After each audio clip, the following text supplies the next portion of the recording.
Está entrando no ar. Programa Café.com.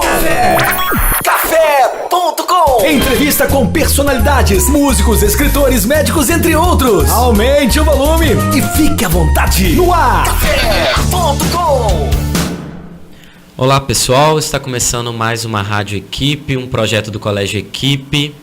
Opa, errei. Desculpa, não é Rádio Equipe, é Café.com.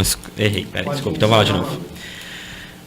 Olá pessoal, está começando mais um programa Café.com, um projeto aqui do Colégio Equipe, um programa que faz parte da grade da Rádio Equipe Leopoldina, que é uma rádio do Colégio Equipe aqui em Leopoldina. Hoje nós estamos aqui para falar de um tema super interessante, super novo, né, aqui pra gente, principalmente. A gente vai falar um pouquinho sobre neurociência, a relação da neurociência com a educação. Então a gente está recebendo aqui, primeiro, queria dar boas-vindas aqui à Márcia, nossa colega de trabalho, de programa. Seja bem-vinda, Márcia. Olá, João. É um prazer estar aqui e receber a nossa convidada. Junto com a Márcia, a gente está recebendo aqui hoje também, né? Na verdade, eu e a Márcia estamos aqui recebendo a educadora Ana Lúcia Campos, que é uma educadora que vem para falar um pouquinho para a gente sobre essa questão da neurociência. Não vou adiantar o currículo dela, que daqui a pouco a gente vai perguntar sobre isso, mas de imediato eu queria te dar as boas-vindas, Ana. Seja bem-vinda. Muito obrigada, estou muito feliz de estar aqui. Para quem está acompanhando a gente, né, você pode acompanhar o programa pelo YouTube, no canal do Equipe TV, também pelo site da Rádio Equipe, que é www.radioequipeleopoldina.com, e você pode estar acompanhando todo esse nosso bate-papo aqui com a Ana. Ana, então vamos começando. Eu acho que antes da gente falar um pouquinho sobre... A Ana é educadora com ampla experiência em educação infantil, fundamental, superior também, né? Mestre em neurociência pela Universidade de Salamanca e tem estudos de pós-graduação em psicobiologia e neurociência cognitiva. Nos últimos anos, né, nos últimos 25 anos, vem estudando a questão do cérebro humano e como ele pode construir, para construir pontes interativas entre a neurociência, psicologia e educação. Eu queria que você falasse um pouquinho para a gente, né, da sua trajetória nessa construção aí de estudos sobre a neurociência. Bom, faz muitos anos atrás surgiu um grande interesse em mim, mais ou menos faz 30 anos atrás, quando tive um desafio frente a mim da construção de uma proposta para a educação infantil. E nessa época, a proposta sempre estava muito vinculada a um perfil assistencial, né? Educação para crianças de 0 a 3 anos tinha um perfil muito assistencial, não um perfil de desenvolvimento. Então, nessa época começou a me surgir a inquietude sobre exatamente esse processo tão espetacular que está passando nos primeiros anos de vida, que se chama neurodesenvolvimento na primeira infância, né? Essa quantidade de sinapses que se estão construindo nos primeiros anos de vida e que a educação para as crianças tão pequenas ainda tem uma visão muito assistencialista. Então, migrei um pouco da educação para a neuropsicologia, para tentar conhecer um pouco mais sobre como o cérebro funciona. Só que não era bem por aí o caminho que eu queria ir, né? Porque a neuropsicologia está mais preocupada com a disfuncionalidade do cérebro, né? Como a gente pode entender ao cérebro funcionalmente e disfuncionalmente, falando, e não era por aí onde eu queria chegar. Senão, queria chegar em todo esse processo de neurodesenvolvimento que é construído desde a genética, mas com um encontro muito forte com o ambiente. E logo nessa época, fines dos 80, começo dos anos 90, a neurociência começa já a sair, as investigações em neurociência começam a sair dos laboratórios, já começa a criar um ambiente mais de cultura da neurociência, né? Tem uma pessoa em Espanha que costuma dizer um ambiente de neurocultura, né? Onde essas investigações sobre como funciona o cérebro começam a sair do campo clínico, começam a sair das 4 paredes do laboratório e chega nas mãos de outros profissionais. Então, eu tive sorte de ser contextualmente o meu interesse por entender como funciona o cérebro nos primeiros anos de vida e realmente a neurociência sair do laboratório em si. E aí comecei a minha paixão pela neurociência, foi um largo caminho, foi um desafio muito grande, porque na época que eu fiz os meus primeiros estudos, a neurociência tinha um corte muito clínico, não tinha uma visão como de agora, uma ponte entre neurociência e educação, isso estava muito distante ainda, e como tinha um corte muito clínico, a maioria das pessoas que entravam nas propostas de pós-grado, de maestria, doutorado, tinham que ser da área médica. Me lembro que foram como 2 anos e meio tentando entrar, mas desde que entrei já não pude sair mais. A única coisa que é certa nessa história toda é que quando você conhece e começa a conhecer o cérebro humano, você se apaixona por ele, né? É o cérebro aprendendo sobre ele mesmo e ele fica viciado, creio. E aí eu entrei nesse mundo e não saí mais. Nos últimos 30 anos estou aí. Só para deixar claro para os nossos ouvintes, né, devem ter percebido um pouquinho o sotaque da nossa convidada, a gente esqueceu de falar um pouquinho sobre isso, mas a Ana Lúcia, ela é natural do Brasil, né, mas mora no Peru já há bastante anos, né, então, mas só para dizer também dessa rica experiência em outros países, né. Ana, é bem bacana a sua trajetória, né? De como você entrou na questão da neurociência, que também deixando claro para os nossos ouvintes, ao longo do programa, às vezes eles podem estar um pouco angustiados, né? Para entender perfeitamente como que funciona. Ao longo do programa, essas dúvidas vão sendo esclarecidas. Então, assim, de imediato, será que tem como assim, você definir o que seria a neurociência e como ela está relacionada com a educação hoje? Porque o grande diferencial hoje na neurociência é essa ponte que está sendo criada para tentar explicar algumas situações da educação. Bom, de uma forma simples, a neurociência é um conjunto de ciências, não é só uma ciência, é um conjunto de ciências que estuda o sistema nervoso central, estuda o cérebro humano como o órgão principal, né, desse sistema, para entender como funciona, e para entender a relação que tem esse funcionamento com o comportamento, para entender como o ambiente impacta nesse sistema. E a neurociência em si, em seus inícios, tinha um corte muito clínico, porque queria entender como era que funcionava o cérebro para conseguir entender as enfermidades que atacavam o sistema nervoso, ao cérebro, para poder prevenir essas enfermidades, para poder curar essas enfermidades, né? Mas logo, quando entra esse grupo de neurocientíficos, né, a estudar o cérebro humano, vem que é um universo dentro dessa caixa cranial muito misterioso, com muita coisa por conhecer. Quando é que a neurociência começa a entrar mais no ambiente social? Na década dos 90, em Estados Unidos, houve uma grande inversão do governo norte-americano pelas investigações no campo da neurociência em si, muito vinculado com esse objetivo clínico para tentar entender e curar, não, enfermidades de fundo neurológico. E nessa época dos 90, começa então uma expansão enorme sobre os estudos sobre o cérebro humano. E começaram a entender ao cérebro mais que em 100 anos anteriores de investigação. Existiram investigações dizendo como funcionava o cérebro humano, como, por exemplo, as de Galeno, que duraram 1000 anos na humanidade. A gente ficou durante 1000 anos pensando que o cérebro funcionava de uma forma, e agora já sabemos que não é assim. E nessa época, na década dos 90, começa a haver uma inversão muito forte em neurotecnologia, ou seja, máquinas especializadas para entender ao cérebro humano. E aí é onde esse estudo começa a sair do campo clínico e começa a interessar a diferentes disciplinas, a diferentes áreas. O espetacular da neurociência é que, por ser uma ciência que reúne diferentes disciplinas, a visão que a gente tem do cérebro humano é multidisciplinar.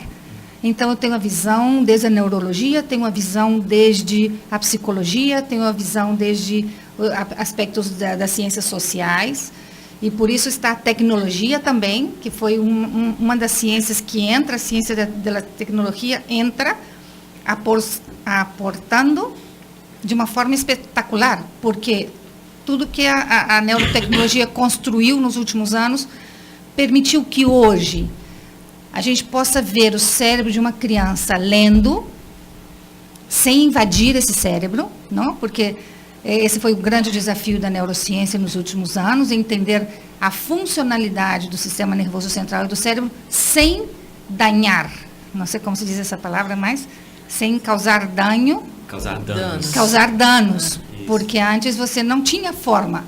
Então agora você pode colocar um casquito na cabeça, um chapéu na cabeça das crianças com os eletrodos e ver como esse cérebro está funcionando sem ter que invadir. As investigações podem ser agora não invasivas.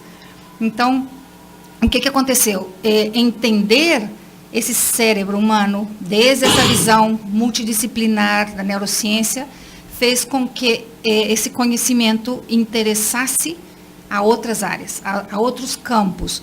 E, claramente, um dos campos que se moveu muito com as investigações foi o campo da psicologia e o campo da educação.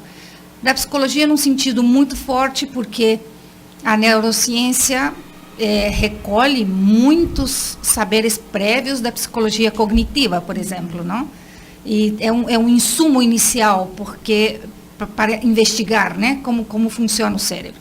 E logo, para a educação, o impacto foi muito forte, porque finalmente começam a entender-se as funções e sistemas no cérebro que são dia tras dia estimulados ou não dentro das nossas aulas. Por exemplo, em investigações em Alzheimer, você sabe que uma das funções que está alterada em pacientes com Alzheimer é a memória. E a memória é uma função que estamos dia tras dia nos nossos centros educativos, trabalhando com ela. Então, entender essa memória disfuncional em Alzheimer também nos fez entender os sistemas de memória que temos nós outros como seres humanos, nós como seres humanos, e isso muda a cabeça de quem está dentro do campo educativo, né? Qual foi para mim um hito nesse processo? Quando essas investigações em neurociências começam a interessar o campo educativo, a Universidade de Harvard começa a posicionar-se, porque, como comentei com vocês faz uns minutos, existiu um intermediário entre a neurociência e a educação que não foi tão positivo. O intermediário de especulação, o intermediário com finalidades econômicas. Por exemplo, o que a gente viu nas investigações, né? Que o cérebro, ainda que nós estemos dormindo, o cérebro sigue trabalhando. Sabemos que se formam memórias quando nós estamos em sono profundo, que se chamamos sonho REM. Então, o cérebro aí, nesse momento, falando de uma forma bem amigável, as neuronas conversam sobre todo o trabalho que tiveram durante o dia e começam a decidir das experiências mais impactantes, quais vão ser as experiências que vão ser empurradas para esses sistemas de memória, para ser armazenados e logo evocados em algum momento. Então, os especuladores vinham e diziam, ok, como o cérebro sigue funcionando quando você está dormindo, compra esse CD, aqui tem um programa de alemão, e você vai escutar todas as noites, na hora que você dormir, esse CD, e você, em 20 dias, vai estar falando alemão. Então, houve um ruído muito forte que se construiu no meio do diálogo entre neurociência e educação. Então, foi necessário que entrasse a psicologia, por um lado, para ajudar aos educadores a entender que, por exemplo, o grande desafio da educação é que não existe na formação inicial do educador estudos em neurociência, não? Principalmente em neurociência educacional. Nós até comentamos sobre isso, né? É um déficit muito forte na malha curricular. E, além disso, existem determinados aspectos dessa formação inicial que falha muito e distancia a educação da neurociência em si, que se chama desenvolver uma mentalidade de investigação no educador e desenvolver métodos metodologia de investigação dentro do sistema educativo, né? Em alguns países, por exemplo, você pode se graduar como educador sem ter investigado, sem ter feito uma tese, por exemplo, não entender nada de investigação. Então, atrapalhou um pouco o diálogo entre educação e neurociência, vir com habilidades e capacidades tão básicas dentro do setor educativo e que a psicologia entra como que para aliviar um pouco essa diferença, né? E eu falava de Harvard porque Harvard teve um rol muito importante a nível mundial nesse aspecto. Ele começou a entender que existiam muitos especuladores, existiam concepções errôneas que se estavam fazendo sobre o cérebro humano e automaticamente estavam empacotando isso e vendendo para o sistema educativo, né? Compra esse programa que seu aluno vai ser mais inteligente, compra esse programa por causa disso, disso, disso. Então, ele faz um corte aí e fala, não, para a gente construir um caminho mais seguro, eles criam uma forma de falar mente, cérebro, educação. Se cria uma sociedade nos Estados Unidos que se chama International Mind Brain Education Society. E essa sociedade começa a fazer um movimento mundial para proteger essa nova rama, novo ramo da neurociência que estava nascendo, que é a neurociência educacional. Ana, deixa eu te perguntar uma coisa. Você comentou que a neurociência, ela surgiu muito, inclusive, não sei se eu entendi perfeitamente, ela ganhou um certo boom assim, no seu desenvolvimento em função dos equipamentos também que surgiram e ajudaram a entender o cérebro humano, inclusive sem invadi-lo diretamente, né? Exato. Você acha que a neurociência relacionada à educação, você deixou claro que ela ganhou força principalmente por essa questão da movimentação tecnológica, mas você acha também que ela ganhou força devido às mudanças sociais que também impactam a sala de aula e que de uma certa forma ficam inexplicáveis algumas situações, mediante o processamento rápido agora, né? Os alunos aprendendo coisa a todo momento, a sala de aula invertida, você tentar entender por que um aluno não aprende, se ele tem acesso a uma série de informações. Você acha que essa questão da neurociência relacionada à educação está mais forte em função dessas demandas de escola hoje? Na verdade, os alunos têm um cérebro altamente estimulado hoje, Sim. né? Eles recebem estímulo a todo momento, né? Sim. E vocês falam, não me deixa esquecer de responder a tua pergunta, só que eu quero fazer um parênteses. Essa questão que você coloca é um ponto-chave para o desenvolvimento da neurociência educacional. Por quê? Nós temos um patrimônio pedagógico super importante. Mas a neurociência de hoje, com a tecnologia que nós temos para entender o cérebro humano, vem demonstrando que algumas dessas heranças pedagógicas que nós temos, desde Piaget, por exemplo, no dia de hoje, 2019, não é funcional. Por quê? Qual era a metodologia que se usava mais nessa época? Era uma metodologia que Piaget usou, por exemplo, uma metodologia de observação de comportamento, certo? Uhum. Logo, a psicologia cognitiva aumentou um pouquinho na metodologia, mas a observação quase sempre foi a arma mais importante, ou a estratégia mais importante de investigação, né? Para entender como é que a educação, o componente educativo mudava o comportamento em si. E nós agora sabemos que nós colocamos os eletrodos na cabeça das nossas crianças e vemos essas crianças em ação, fazendo uma atividade, uma tarefa cognitiva ou o que fosse, e nós começamos a diferenciar isso. Ok, para essa época, este tipo de pensamento se dava em esta idade, mas para as crianças agora do ano 2019, as habilidades de pensamento deles, pela presença da tecnologia digital, está totalmente diferenciada. Ou seja, habilidades de funções executivas, como, por exemplo, toma de decisões. Quanto tempo você toma agora para entrar em uma página em Google? Quantos minutos ou segundos leva teu cérebro para decidir de 15 opções aonde você vai entrar? Pouquíssimo tempo. Só um parêntese no seu Sim, parêntese. dale. Você considera isso prejudicial? Porque tem muita gente que fala, né, tem muita especulação também sobre isso. Porque a gente tem que entender, principalmente a gente que está na sala de aula, que as sociedades vêm mudando. Assim é. E hoje, mas as sociedades mudam em 100 anos, mas hoje a mudança ela é muito mais rápida, né, em Muito função mais. da tecnologia. Muito a gente mais. pode citar exemplos de equipamentos tecnológicos que em 2005 eram tops de linha, que hoje está no Museu existe. Jurássico, né? Sim. Então, assim, e muita gente fala assim, essa nova... isso tudo indo muito rápido, é complicado, é difícil, é prejudicial, né?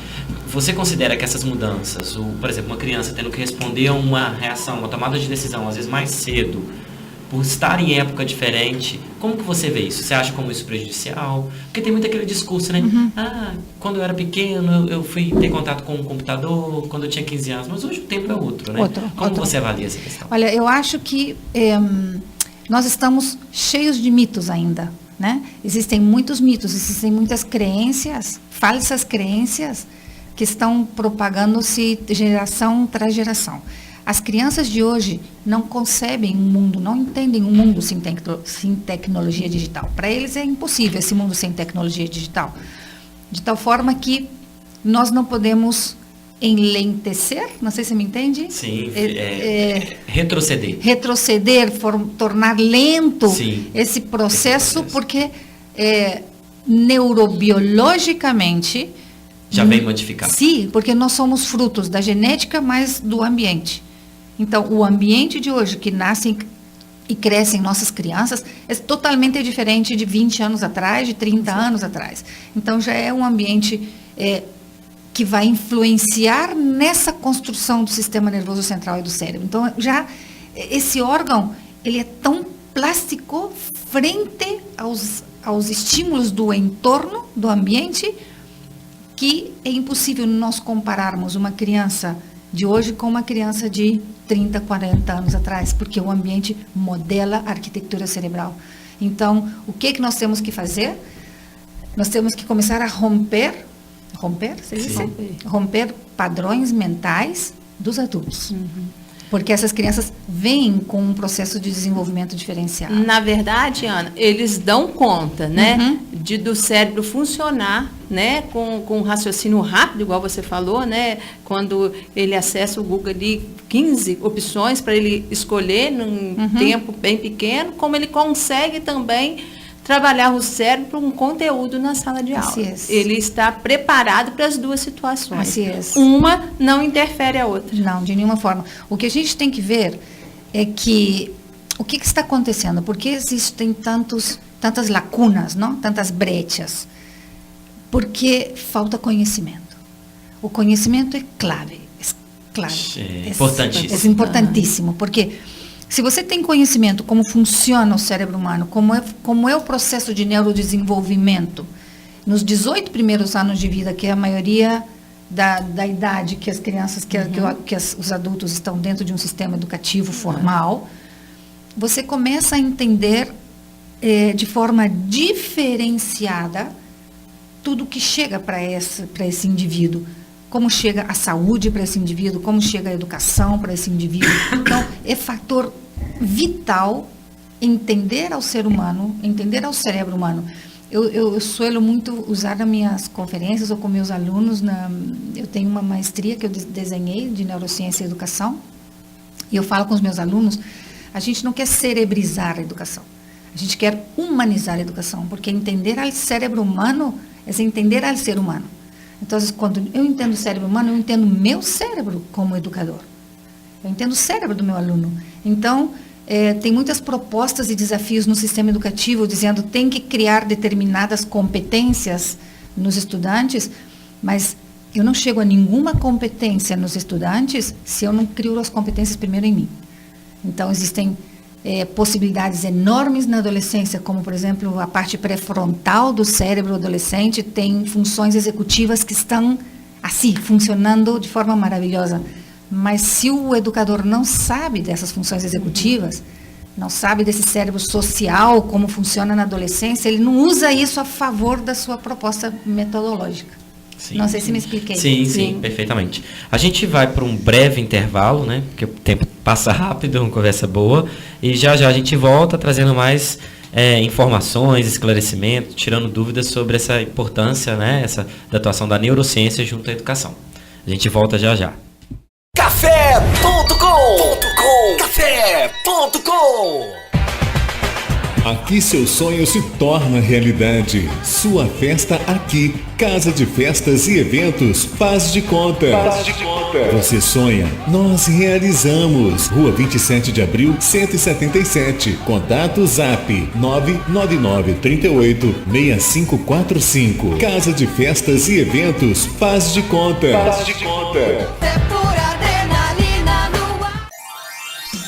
Decorações com balões e balões com gás hélio é na Festa e Companhia. Aluguéis de móveis provençais, artigos para festas em geral, aluguéis de mesas, cadeiras, toalhas, parcelamos sua festa. Festa e Companhia, Rua Presidente Carlos Luz 423, fone 3441-6365. Aluguéis de cortina de LED é na Festa e Companhia. Tambores, móveis rústicos, Festa e Companhia. Faça sua festa com mais alegria. Gente, aquele meu crush americano veio falar comigo. Sério? E aí, como é que foi? Ah, ele disse que gostava de mim. Em inglês. Ah, e aí? E aí, conta, amiga. Aí eu respondi, I like you too. E ele? Como assim, e ele? Eu falei em inglês, gente. Tem noção? Hã? I'm speaking. Uhul. I'm speaking. No CCAA você aprende inglês como aprendeu português. E quando você vê, you are speaking. Venha se apaixonar também. 3449-6800. CCAA Leopoldina, Rua Padre Júlio 400. A vida pede menos conservantes, aditivos, irritantes. A vida pede mais o que é caseiro, saudável, maneiro. A vida pede um sabor assim, delicioso pra você e pra mim. Digão Lanches em Leopoldina, Praça do Ginásio e Praça João 23. Fone 3694-5000. Digão, a vida pede um sabor assim. Café.com. Estamos de volta com o programa Café.com, programa da Rádio Equipe Leopoldina, que é um projeto do Colégio Equipe de Leopoldina. Hoje falando sobre neurociência, sua relação com a educação. Estamos recebendo aqui com muito prazer a educadora Ana Lúcia Campos, e compartilha comigo esse programa a nossa colega Márcia. Para você que está em casa acompanhando, né, querendo divulgar onde pode se acompanhar, né, o programa, você pode acompanhar pelo canal no YouTube da TV Equipe ou também pela página oficial da rádio, que é www.radioequipeleopoldina.com. A gente estava falando sobre neurociência e a relação com a educação, né, professora? E para quem pegou o programa de agora, né, a gente está falando de um tema que é super importante, que tem ficado mais forte na área da educação. Então, eu queria só, novamente, a senhora tocou num ponto que era uma das nossas questões, minha e da Márcia, a respeito da formação do professor, já que a gente está falando de neurociência aplicada à educação, né? A gente gostaria até de estar falando muito mais, mas eu queria uma visão, né, sua, que tem uma visão, inclusive, de América Latina, de América, né, talvez de mundo. Como que tem sido incluído essa questão? Porque precisa de ter um entendimento por parte do professor desse funcionamento, né, do cérebro, de tudo que a senhora já falou no início, né, para ele compreender, inclusive, suas práticas, né, melhorar o processo de aprendizagem dos alunos.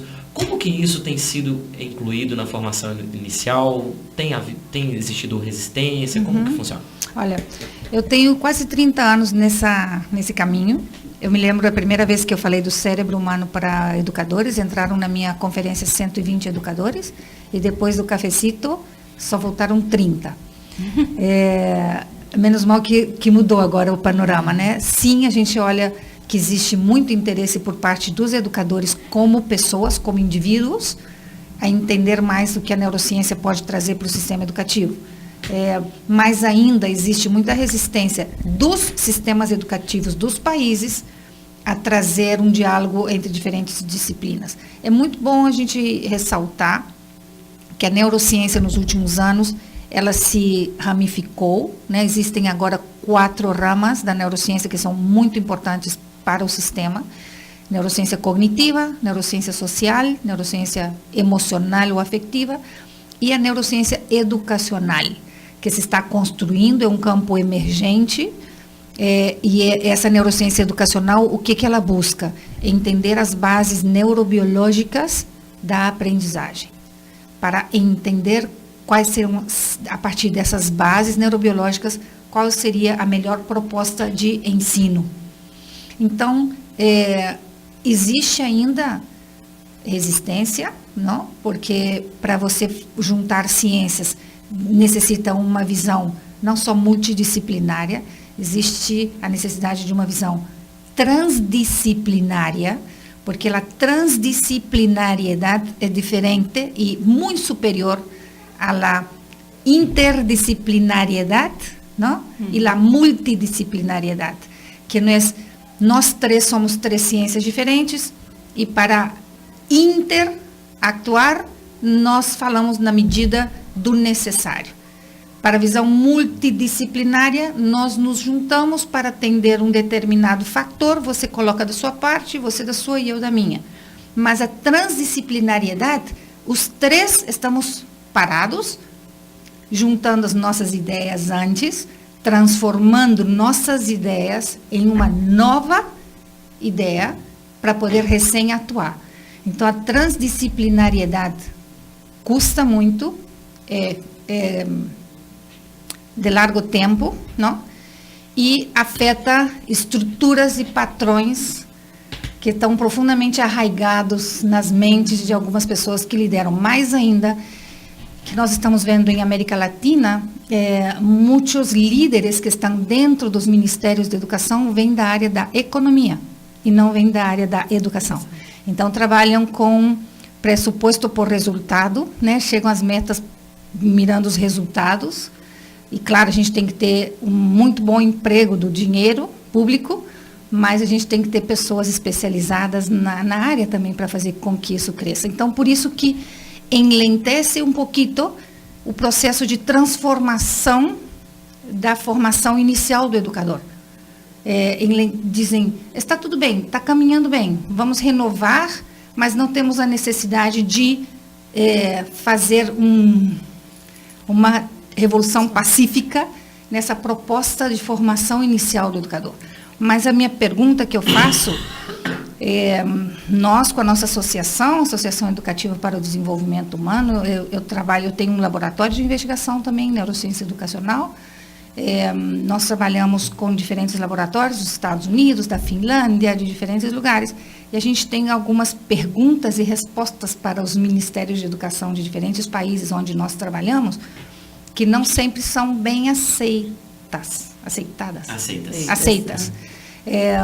Porque uma das perguntas que eu faço é, por exemplo, se você dirige um carro, se o seu carro ou uma moto, se o seu carro ou moto deixa de funcionar, aonde você leva seu carro? Aonde você? Na oficina mecânica, não? Sim. E por que levas seu carro a um mecânico? Porque está com problema. E por que levas a este mecânico? Porque ele é um especialista naquela situação. Exatamente. Ele é o especialista. Se você tem um problema de dentes, aonde você vai? No dentista. Por que você não vai no médico, no clínico geral? Se é da área de saúde, porque você vai no clínico geral e vai no dentista? Porque aquele é específico para tratar os dentes. Exatamente. Então, eu como mãe, eu como mamá, eu quero que o meu filho entre a um sistema educativo onde ele aprenda.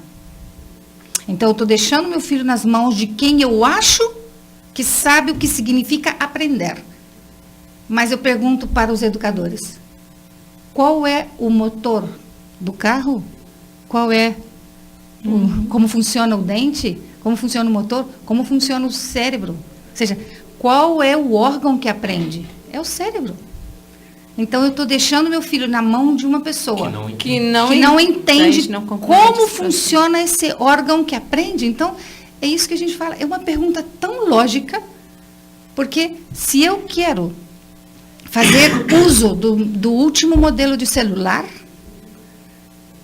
se eu quero usar um remédio para melhorar a minha saúde, o mínimo que eu faço é entender como funciona esse remédio em mim, como funciona esse celular.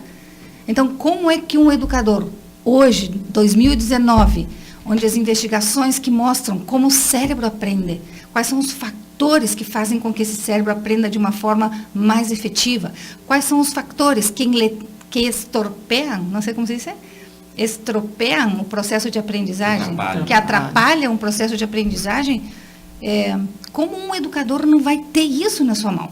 Então, é uma questão de lógica. Não, é uma questão, inclusive, que a gente poderia ficar aqui 3 horas falando dessa questão. Porque, infelizmente, né, Ana, isso não é uma realidade brasileira, isso é uma realidade de mundo mesmo. Total. Né? A gente vê uma desvalorização, isso entra em outros campos também, né? De desvalorização da formação docente, né? E até mesmo, você citou que a nossa pergunta foi nessa questão da formação inicial, do fechamento desses sistemas para abertura em cima. A gente estava conversando antes, né, Márcia, sobre como que é trabalhada essa questão da psicologia na formação e talvez seja por isso que a gente tem sistemas ou escolas ou de forma individual professores que se fecham para essa abertura, para esse reconhecimento de que a sociedade mudou. E as práticas, às vezes, ficam um pouco... Na verdade, eu acredito que a neurociência está vindo incomodando. Ah, claro. Não é? Ela está incomodando os empresários, está incomodando os profissionais da área de educação. Porque, na verdade, as pessoas precisam buscar. Né? Elas precisam estudar, elas precisam buscar o entendimento dessa máquina que eles trabalham, né? Hoje em dia não se aceita mais você receber aquele aluno como se você fazia lá há 30 anos atrás, há 10 anos atrás, e o aluno tem que aceitar daquele formato que era a escola tradicional. E te trazer uma maçã toda vida. E aí os alunos hoje, eles questionam, eles têm uma movimentação diferente, e aí nós estamos entendendo que os alunos hoje estão cheios de problemas. Mas eles não estão cheios de problemas. Talvez o problema esteja na gente. Eu acho que, né, com essa conversa toda, eu estou chegando a essa conclusão, João. Talvez o problema seja da gente, que a gente não consegue entender. Nós não estamos entendendo o funcionamento dessa máquina. E nós estamos achando que aquela máquina que a gente acha que entende está com problema. Ela não está com problema. O problema ela é mudou nosso. A máquina, inclusive. Né? A máquina mudou e nós não percebemos. O problema é nosso. Sabe que um reporteiro me perguntou, creio que em Paraguai, não me acordo do país que eu estava, me perguntou, Ana, você não viu que nos últimos anos aumentou muito o índice de problemas de aprendizagem? Aí eu disse para ele, não tanto como o índice dos problemas de ensino. Eu creio que aumentaram mais os problemas de ensino que os problemas de aprendizagem, porque você não está entendendo a geração que está vindo, você está tendo uma geração com desenvolvimento diferenciado, você está tendo adolescentes nas nossas aulas que estão expostos à tecnologia, expostos à droga, expostos à ansiedade, à depressão. Então, o que tem que trocar é a forma de ensinar a esses adolescentes, porque você não pode dizer ao adolescente, tira a ansiedade que você está sentindo e senta na aula e esquece de tudo. Não, você tem que ensinar esse adolescente como encontrar formas de autorregular essa ansiedade, que faça bem para ele primeiro como indivíduo e depois para ele como estudante. Porque o que a gente busca fazendo neurociência educacional, isso é bem importante a gente ressaltar. A neurociência é uma palavra enorme e tem um corte clínico também por detrás disso. E o que a gente está tentando fazer é trazer todas as investigações em neurociência que são aptas e próprias para o contexto educativo. Por isso que, nos últimos 20 anos, esse grupo em Harvard, nós formamos um grupo muito incrível de pessoas que nos encontramos todos os anos em diferentes eventos, em diferentes cidades, que a gente veio empurrando e forçando a que as sociedades de neurociências nos diferentes países criassem o capítulo educação. Então, começou a falar-se já da neurociência educacional. Existem muitas terminologias que são puros mitos. Neuroaprendizagem, neurodidática, neuro qualquer coisa, isso é pura balela, não? A neurociência educacional é o que se está construindo para fusionar. E é muito importante a gente ver uma coisa também. Nos últimos anos, até a minha forma de formar mudou. Porque no início a gente só dizia, a neurociência diz ao sistema educativo. Mas quando a gente decide formar a neurociência educacional, a gente não pode dizer a neurociência diz ao sistema educativo. A gente tem que dizer a neurociência e o sistema educativo dizem tal coisa, juntos. Porque a gente pode investigar como funciona o cérebro de 15 adolescentes num laboratório, um ambiente controlado, mas o ambiente natural desse adolescente são de companheiros de mais 30 ou 40 adolescentes dentro da aula. Então, desde o laboratório, eu posso sugerir o que se pode fazer com esse adolescente, mas é o educador que vai construir, junto com essa evidência científica, qual é a melhor forma de chegar na prática. Por isso que a transdisciplinariedade é um ponto... Na verdade, a neurociência não está determinando de jeito nada, nenhum. ela está contribuindo para que o professor possa ter essa visão mais ampla, né? Só para finalizar, assim, porque a gente está com o tempo bem corrido, eu queria te fazer uma pergunta, só que você tocou nessa questão da educação humanizada.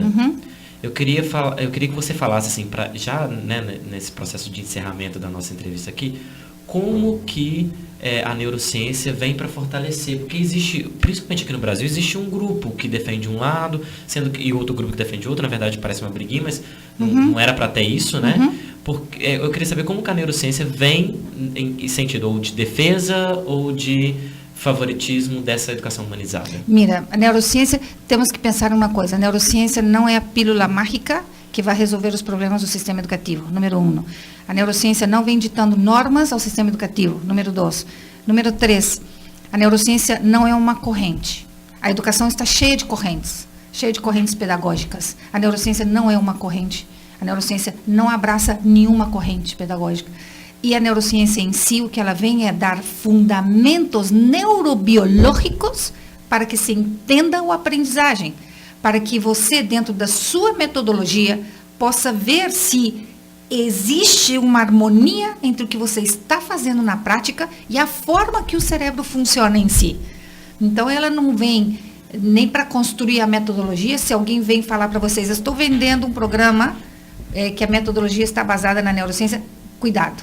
Porque a neurociência não está desenhando a metodologia, né? A neurociência, o que ela está fazendo é criando um espaço de fundamentação científica, porque os nossos sistemas educativos, eles vieram anos tras anos se transformando em função às correntes pedagógicas. E por que as reformas educativas ainda não têm um impacto tão potente? Porque muitas dessas reformas não foram fundamentadas em evidência científica. E o que a gente quer desde a neurociência é construir essa base de evidência científica sólida, com bases neurobiológicas, dizendo, olha aqui como é que funciona esse cérebro que aprende e como é que vocês estão fazendo. Por isso eu gostei muito de uma coisa que você falou hoje. Realmente a neurociência está incomodando o setor educativo, a neurociência educacional incomodando ao setor educativo, porque muitas das metodologias que estão sendo utilizadas no setor educativo, por exemplo, a metodologia que se usa em muitos países para a alfabetização, está demonstrando que estão torturando o cérebro. E o cérebro tem outras vias mais naturais para chegar na leitura. Então, aí tem que começar esse diálogo compartido. Mas eu acho que, por exemplo, o que vocês estão fazendo é fenomenal. Abrir desde uma rádio esse diálogo, desde o colégio, o que vocês estão fazendo, é isso que a neurociência precisa, educacional, precisa agora, de uma plataforma de despegue, para que a sociedade entenda que a neurociência não vem para abençoar ou amaldiçoar uma corrente pedagógica. A neurociência vá por esse lado de entendimento do ser humano. Ou seja, a neurociência está entendendo o ser humano como é, e ao entender o ser humano como é, definitivamente nossa educação vai ser com um corte muito mais humanista, mas sem cair nas posturas rígidas das correntes que existem dentro do sistema. Ana, com muita pena, né, nós vamos ter que finalizar, mas eu queria que você deixasse, assim, uma fala sua para os educadores. Sabe por quê? Eu acho assim, a neurociências, a palavra em si assusta. Acho que as pessoas pensam que é uma coisa muito distante da possibilidade delas. Hoje no país nós temos cursos de pós-graduação em neurociências. E acho que quando o educador olha e fala assim, não, acho que não é para mim não, eu não vou conseguir. E quando você, né, te conhecendo, conversando com você, estudando um pouquinho sobre o assunto, a gente vê que tudo é possível. Acho que as pessoas precisam buscar e acreditar. E que existe a possibilidade. Né? Não é uma coisa do outro mundo, é desse mundo. Nós conseguimos. Eu queria que você desse essa palavra de incentivo para os educadores. Que eles busquem e acreditem na capacidade deles. Eu acho isso também. E eu penso, eu uso as palavras de Pasteur, eu amo essa frase de Pasteur. Vocês sabem a historial de vida de Pasteur, como é que ele perdeu os filhos dele, açotados pelas enfermidades, e ele foi uma pessoa que dedicou muito da vida dele para isso. Ele dizia, a diferença entre o possível e o impossível está na vontade do ser humano. Então, eu acho que não existe um educador de vocação que não tenha essa vontade transformadora dentro dele. Eu penso que tudo é possível quando você encara essa vontade que você tem, essas possibilidades. Tem que tomar muito cuidado, que tem muito neurocharlatão, e buscar se entender, buscar entender ao ser humano, buscar entender-se a si mesmo. Eu sempre falo que a transformação da educação começa com a transformação do nosso próprio cérebro. Então, eu preciso entender primeiro como funciona meu cérebro, para depois entender como funciona o cérebro dos meus alunos. E eu acho isso. E uma coisa que eu penso muito como o Dalai Lama, independente de correntes religiosas, eu acho que só tem um dia que pertence a gente. O ontem já foi embora. O amanhã, a gente nem sabe do que vai ser. O único dia que pertence a gente é o hoje, aqui e o agora. Então, quando a gente tem que atuar? Hoje, aqui e agora. Então, acho que a gente tem que encontrar essa semente que está dentro de cada um de nós, que existe, é impossível que não exista uma semente de transformação dentro do ser humano, porque nós, como seres humanos, somos aptos para a transformação, viemos preparados geneticamente para uma transformação. Então, é impossível você não encontrar tua semente de transformação e deixar que ela floresça. Eu acho que não tem que ter medo. Eu acho que é um caminho maravilhoso. Eu já estou nele quase 30 anos. É um caminho duro, mas a recompensa é muito forte. Muito obrigada. Obrigada Ana, a vocês. Um prazer muito grande ter você na nossa rádio e no nosso colégio. Para mim também, prazer enorme. A gente agradece demais a sua presença aqui. Acho que foi muito esclarecedora. E a gente fica até o próximo programa, né, Márcia? Com certeza, gente vai, né? Mas a gente volta em outros programas aqui do Café.com pela Rádio Equipe Leopoldina. Café.com. Aqui seu sonho se torna realidade. Sua festa aqui. Casa de Festas e Eventos Faz de Conta. Você sonha, nós realizamos. Rua 27 de Abril, 177. Contato Zap 999386545. Casa de Festas e Eventos Faz de Conta.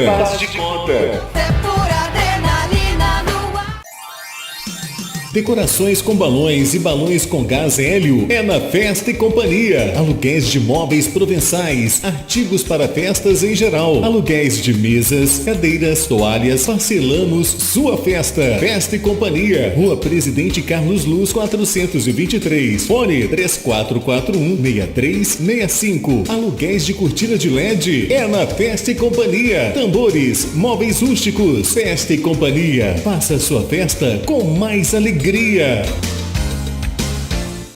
Gente, aquele meu crush americano veio falar comigo. Sério? E aí, como é que foi? Aí ele disse que gostava de mim. Em inglês?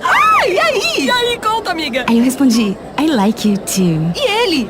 Como assim, e ele? Eu falei em inglês, gente. Tem noção? I'm speaking. Uhul! I'm speaking. No CCAA você aprende inglês como aprendeu português. E quando você vê, you are speaking. Venha se apaixonar também. 3449-6800. CCAA Leopoldina. Rua Padre Júlio 400.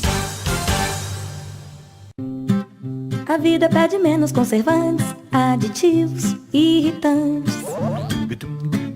A vida pede mais o que é caseiro, saudável, maneiro. A vida pede um sabor assim, delicioso pra você e pra mim. Digão. Digão Lanches em Leopoldina, Praça do Ginásio e Praça João 23. Fone 3694-5000. Digão, a vida pede um sabor assim. Café.com.com